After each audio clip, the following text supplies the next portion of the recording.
To manage quick responses on a Samsung Galaxy Watch 9, first of all, we're gonna swipe up on the watch face to open the list of apps, and we're gonna go to Settings. Over here in Settings, we're gonna scroll down, and we need to find General Settings. So let's go ahead and open this. Now here in the General Settings, we should be able to find Quick Responses.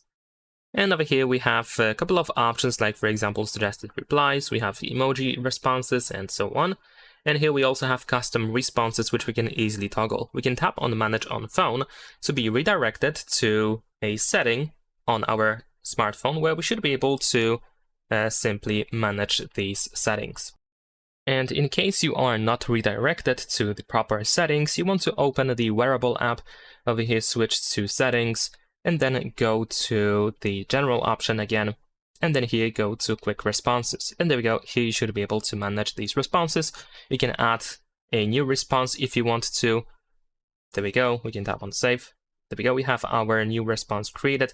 And you can tap on Edit here in this place in order to, for example, remove something or to change the order of these responses. And that's pretty much it. Leave a like and subscribe.